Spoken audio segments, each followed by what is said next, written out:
Bangladesh premier league শুরুর আগেই উত্তপ্ত ক্রীড়াঙ্গন। এনামুল হক বিজয়, সানজামুল ইসলাম, শফিউল ইসলাম, আলাউদ্দিন বাবুদের নাম নিলামের তালিকা থেকে বাদ দেওয়া হয়েছে। ফলে সামাজিক মাধ্যমে ক্ষোভ ঝেড়েছেন বিজয়।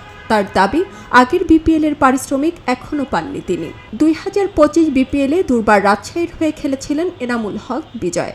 রাজশাহীর ফ্র্যাঞ্চাইজি পারিশ্রমিক পুরোপুরি না দেওয়ার কারণে নেতিবাচক খবরের শিরোনাম হয়েছিল বারবার। এদিকে রেড ফ্ল্যাগের তালিকাভুক্ত থাকায় বিজয়ের নাম 2026 বিপিএলের নিলাম থেকে উঠিয়ে নেওয়া হয়। ফলে সামাজিক মাধ্যমে লাইভে এসে ক্ষোভ ঝেড়েছেন বিজয়।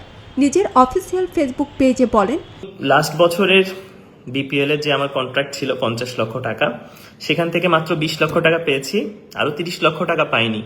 আমি লাস্ট 1 বছর ধরে বিপিএল যারা যারা দায়িত্বে ছিলেন বিসিবির কাছে প্রচন্ড পরিমাণে ফোন দিয়েছি, মেইল আদান প্রদান করেছি, তাদের কাছে গিয়েছি, তাদের এরকম চেক দেখিয়েছি যে আমার কাছে এরকম রাজশাহী টিমের চেক পড়ে আছে, কিন্তু তাতে কোনো টাকা নাই, তো আপনারা এর ব্যবস্থা করেন। কিন্তু লাস্ট 1 বছর ধরে আমি 30 লক্ষ টাকার পাইনি।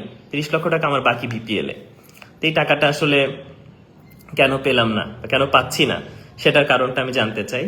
এদিকে বিজয়ের নামের পাশে রয়েছে রেড ফ্ল্যাগ। অভিযোগ যথাযথভাবে প্রমাণিত হলে শাস্তি মাথা পেতে নিতে রাজি বলে জানিয়েছেন বিজয়।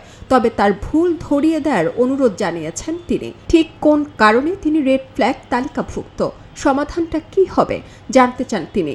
বিজয় বলেন, আমি কি ভুল করেছি সেটির প্রমাণ থাকলে আমাকে নিষিদ্ধ করুন। সারা বাংলাদেশের মানুষ জানুন যে আমি অপরাধী। 1 সেঞ্চুরি ও 2 50-তে বিজয় সবশেষ বিপিএলে 392 রান করেছিলেন। টুর্নামেন্টের সর্বোচ্চ রান সংগ্রাহকের তালিকায় ছিলেন 5-এ। ছন্দে থাকা বিজয় মাঝপথে অধিনায়কত্ব ছেড়ে দিয়েছিলেন।